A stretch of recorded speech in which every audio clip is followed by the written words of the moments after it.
नमस्कार प्यारे साथियों, कैसे हैं आप लोग। उम्मीद करते हैं ठीक ही होंगे। मैं प्रांशु पांडे आप सभी का अनअकैडमी के इस प्लेटफॉर्म पे स्वागत करता हूं। दोस्त, अनअकैडमी के इस प्लेटफॉर्म पे हम आप सभी दोस्तों को हिंदी पढ़ाएंगे। तो दोस्तों, आज हम चर्चा करने वाले हैं हिंदी के परिचय के बारे में। तो शुरुआत करने से पहले एक बात हम आपको बता देना चाहेंगे कि आप किसी भी एग्ज़ाम की प्रिपरेशन कर रहे हो तो सिलेबस के अकॉर्डिंग ही भाई एग्ज़ाम का प्रिपरेशन करना बहुत अच्छा रहेगा आपके लिए। ठीक है, तो आज हम चर्चा करने वाले हैं हिंदी के परिचय के बारे में। आज हिंदी के परिचय में हम पूरे हिंदी के सिलेबस का चर्चा करेंगे। तो आइए चर्चा करते हैं। तो भाई, हिंदी के सिलेबस में पहला जो आपका टॉपिक रहेगा हिंदी और अन्य भारतीय भाषाएं रहेंगे। उसके बाद दूसरा आपका जो टॉपिक रहेगा हिंदी वर्णमाला रहेगा। क्या रहेगा भाई? हिंदी वर्णमाला। फिर तद्भव तत्सम रहेगा, फिर पर्यायवाची रहेंगे, फिर विलोम शब्द आपके रहेंगे, फिर अनेकार्थक शब्द रहेंगे, फिर वाक्यांशों के स्थान पर एक शब्द, वाक्यांशों के स्थान पर एक शब्द। फिर उसके बाद अगला जो आपका टॉपिक रहेगा समरूपी भिन्नार्थक शब्द रहेंगे। फिर उसके बाद अशुद्ध वाक्यों को शुद्ध करना, ये रहेगा आपका। फिर लिंग रहेगा, फिर वचन रहेगा, फिर कारक रहेगा, फिर सर्वनाम रहेगा, फिर विशेषण रहेगा। ठीक है, इसके अकॉर्डिंग हम चर्चा करते हैं। फिर उसका जो अगला नेक्स्ट टॉपिक रहेगा आपका क्रिया रहेगा। फिर उसके बाद काल रहेगा। क्रिया किसे कहते हैं? जिस शब्दों के द्वारा किसी कार्य का होना अथवा न होना पाया जाए उसे ही क्रिया कहते हैं। क्रिया दो प्रकार के होते हैं, सकर्मक क्रिया और अकर्मक क्रिया। क्लास के अकॉर्डिंग हम हर एक चैप्टर का चर्चा करेंगे। चलिए नेक्स्ट टॉपिक देखते हैं। फिर उसके बाद वाच्य पढ़ाएंगे आपको, अव्यय पढ़ाएंगे। अव्यय के अंतर्गत 5 टॉपिक रहेंगे। पहला आपका रहेगा क्रिया विशेषण, दूसरा संबंध बोधक अव्यय, फिर तीसरा आपका समुच्चय बोधक, फिर पाँचवा आपका विस्मयाद बोधक, चौथा आपका विस्मयाद बोधक, पांचवा आपका हो जाएगा निपात। ये 5 टॉपिक हम अव्यय के अंतर्गत पढ़ने वाले हैं। फिर उसके बाद आपका जो नेक्स्ट टॉपिक रहेगा उपसर्ग हो जाएगा। फिर उसके बाद प्रत्यय, फिर संधि। आज हम चर्चा करने वाले हैं संधि के बारे में। क्या चर्चा करेंगे भाई? संधि के बारे में। आज हमारा ये टॉपिक रहेगा संधि। फिर हिंदी भाषा में पुरस्कार। फिर नेक्स्ट टॉपिक आपका रहेगा हिंदी भाषा में पुरस्कार। फिर विविध बताया जाएगा आपको। फिर उसके बाद समास बताए जाएंगे, फिर विराम चिन्ह बताए जाएंगे, फिर मुहावरा एवं लोकोक्ति जो हर एग्ज़ाम के लिए इंपॉर्टेंट रहता है। मुहावरा और लोकोक्ति हर एग्ज़ाम में पूछा जाता है। फिर उसके बाद रस बताएंगे, फिर छंद बताएंगे। छंद आपका केवल 5 लाइन बताएंगे। क्या बताएंगे भाई? 5 लाइन केवल बताएंगे, आपका छंद खत्म हो जाएगा। किस अकॉर्डिंग? 5 पेज नहीं बताएंगे, 5 लाइन बताएंगे। जैसे देखिए, पहला, दूसरा, तीसरा, चौथा, पाँचवा, इसके अकॉर्डिंग बताएंगे और आपका छंद खत्म कर देंगे। ठीक है। फिर अलंकार, काव्य की शोभा बढ़ाने वाले शब्दों को अलंकार, इसकी चर्चा करेंगे। फिर अपठित बोध मतलब जो गद्यांश होते हैं, अपठित गद्यांश जो होते हैं, गद्यांश, अपठित गद्यांश जो होते हैं उसकी हम चर्चा करेंगे, गद्यांश और पद्यांश की। ठीक है भाई। फिर उसके बाद प्रसिद्ध कवि एवं उनकी प्रसिद्ध रचनाएं मतलब जो लेखक रहते हैं उनकी जो रचनाएं हैं उनकी हम चर्चा करने वाले हैं। तो आज का हमारा जो टॉपिक रहेगा भाई संधि रहेगा। क्या रहेगा भाई? संधि रहेगा। तो चलिए स्टार्ट करते हैं संधि। तो सर्वप्रथम संधि का परिभाषा आप किसी को पता हो तो बताइए भाई, कमेंट बॉक्स में जरूर बताइए संधि का परिभाषा। संधि की परिभाषा बताइए। संधि किन 2 वर्डों से मिलकर बना है? संधि का विलोम शब्द। ये 3 चीज़ एग्जाम में अक्सर पूछे जाते हैं। तो भाई संधि का जो परिभाषा है, 2 वर्डों के परस्पर मेल से जो विकार उत्पन्न होता है उसे ही संधि कहा जाता है। ठीक है, 2 वर्डों के परस्पर मेल से जो विकार उत्पन्न होता है उसे ही संधि कहा जाता है। संधि 2 वर्डों से मिलकर बना है। किससे भाई? 2 वर्डों से मिलकर बना है। 2 वर्ड ये हैं, सम प्लस धी। ठीक है। संधि का विलोम शब्द क्या होता है भाई? संधि का विलोम शब्द कमेंट बॉक्स में जरूर बताइए। संधि का विलोम शब्द क्या होता है? संधि का विलोम शब्द क्या होता है भाई? संधि का विलोम शब्द होता है भाई विग्रह। क्या होता है? विग्रह होता है। क्या होता है भाई? विग्रह होता है। तो संधि 3 प्रकार के होते हैं। कौन कौन से होते हैं? स्वर संधि होते हैं, व्यंजन संधि होते हैं और विसर्ग संधि होते हैं। ठीक है, कौन कौन से होते हैं? स्वर संधि और व्यंजन संधि और विसर्ग संधि। तो आज हम इस टॉपिक को चर्चा करने वाले हैं। स्वर संधि के बारे में हम चर्चा करने वाले हैं। तो स्वर संधि भाई 95% एग्जाम से जो क्वेश्चन पूछे जाते हैं 95% आपके स्वर संधि से पूछे जाते हैं। अगर आपने स्वर संधि अच्छे से पढ़ लिया तो आपने संधि पूरा मतलब एक प्रकार से पढ़ लिया है, क्योंकि एग्जाम में अक्सर जो क्वेश्चन बनते हैं वो स्वर संधि से ही बनते हैं। तो आइए भाई स्टार्ट करते हैं स्वर संधि के बारे में। आज का हमारा जो टॉपिक है स्वर संधि। तो स्वर संधि कितने प्रकार के होते हैं? स्वर संधि भाई 5 प्रकार के होते हैं। कितने प्रकार के होते हैं? 5 प्रकार के होते हैं।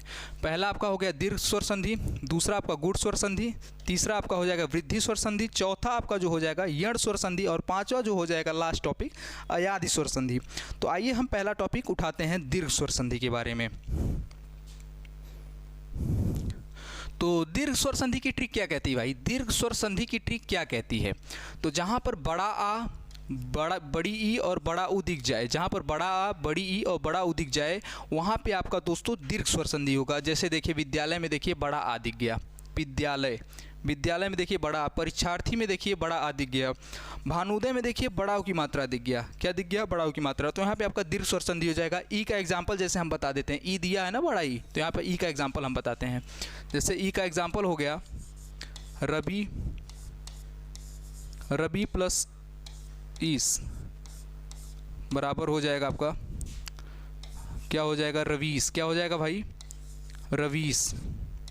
देखिए बड़ा की मात्रा मिला है, तो यहाँ पे आपका कौन सा संधि होगा, दीर्घ स्वर संधि होगा। ठीक है दोस्तों, नेक्स्ट टॉपिक जो आपका है गुण स्वर संधि, दूसरा जो टॉपिक है स्वर संधि का। तो गुण स्वर संधि का ट्रिक क्या कहता है, आइए चर्चा करते हैं। तो इसका ट्रिक है भाई, जहाँ पर ए की मात्रा ओ की मात्रा दिख जाए वहाँ पे आपका गुण स्वर संधि होता है, और र की रेफ जहाँ दिख जाए वहाँ पे आपका गुण स्वर संधि होगा। जैसे देखिए जहाँ पर ए की मात्रा और ओ की मात्रा और र की रेफ दिख जाए, ये तीन चीज़ें अगर जहाँ दिख जाएं वहाँ पे आपका भाई गुण स्वर संधि होगा। जैसे नरेंद्र में देखिए ए की मात्रा 1 पाई मिल रहा है ना यहाँ पे, तो वहाँ पे आपका क्या हो जाएगा, गुण स्वर संधि हो जाएगा। परोपकार में देखिए ओ की मात्रा मिला है, क्या मिला है, ओ की मात्रा। यहाँ पे देखिए परोपकार में ओ की मात्रा मिला है, तो वहाँ पे आपका कौन सा संधि होगा, गुण स्वर संधि होगा।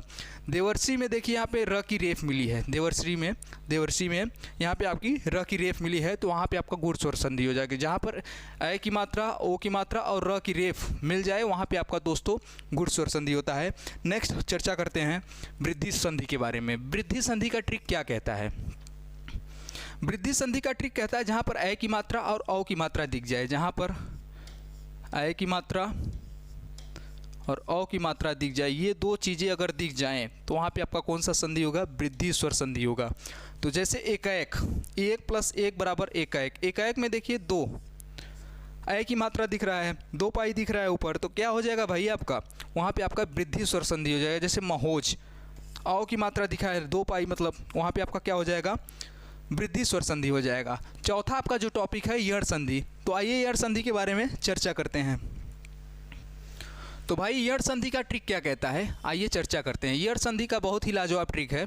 यह मेरा लवर नहीं यह मेरा यवर है, यह मेरा लवर नहीं यह मेरा यवर है, क्या है भाई, यवर है। यह मेरा लवर नहीं यह मेरा यवर है। य व र के पहले अगर आधा वर्ड मिल जाए, य व र के पहले अगर आधा वर्ड मिल जाए तो वहाँ पे आपका दोस्तों क्या होता है, यड़ स्वर संधि होता है। देखिए यहाँ पे य व और र के पहले अगर आधा वर्ड आ जाए, क्या आ जाए भाई, अगर आधा वर्ड आ जाए तो वहाँ पे आपका दोस्तों क्या होता है, यड़ स्वर संधि होता है। 90% यड़ स्वर संधि होता है। य व र के पहले अगर आधा वर्ड दिख जाए तो वहाँ पे आपका यड़ स्वर संधि होता है। जैसे अत्यधिक, अत्यधिक में देखिए य से पहले आधा वर्ड आया है, क्या है भाई, आधा वर्ड आया है, तो वहाँ पे आपका कौन सा स्वर संधि होगा, वहाँ पे आपका यड़ स्वर संधि होगा। जैसे देवी प्लस आगमन बराबर दिव्यागमन, दिव्यागमन में देखिए य से पहले आधा वर्ड आया है, य से पहले आधा वर्ड आया है, देख लीजिए यह से पहले आधा वर्ड आया है, तो वहाँ पे आपका कौन सा संधि होगा, यड़ स्वर संधि होगा। जैसे पित्राज्ञा में देख लीजिए, पित्राज्ञा त्र किससे 2 वर्डों से मिलकर बना है भाई, त हलंत र से, मतलब आधा त और र से मिलकर त्र बना है। तो देखिए र से पहले आधा त आ रहा है कि नहीं, तो यहाँ पे आपका कौन सा संधि हो जाएगा, यड़ स्वर संधि हो जाएगा। आपका नेक्स्ट जो टॉपिक है भाई, बताने वाले हैं अयादि स्वर संधि के बारे में। तो अयादि स्वर संधि का ट्रिक क्या कहता है, आइए चर्चा करते हैं। जहाँ पर ए, आय, औ और आव दिख जाए वहाँ पे आपका दोस्तों अयादि संधि होता है। जैसे ने प्लस अन बराबर नयन, नयन को बोल कर देख लीजिए, देखिए नयन को जब तोड़ेंगे न,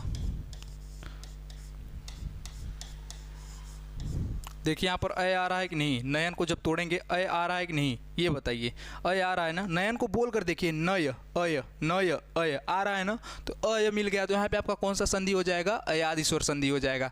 आय को देखिए, गायन को बोलकर देखिए गाय, गायन, गाय, आय, गाय, आय आ रहा है ना, वहाँ पे आपका कौन सा संधि होगा, अयादि स्वर संधि होगा। पवन को बोलकर देखिए पव, अव, पव, अव आ रहा है ना, तो यहाँ पे आपका कौन सा स्वर संधि होगा, वहाँ पे आपका अयादि स्वर संधि होगा। सावन को बोलकर देख लीजिए, सावन, साव, साव, आव आओ आ रहा है ना, वहाँ पे आपका कौन सा स्वर संधि हो जाएगा, वहाँ पे आपका अयादि स्वर संधि हो जाएगा।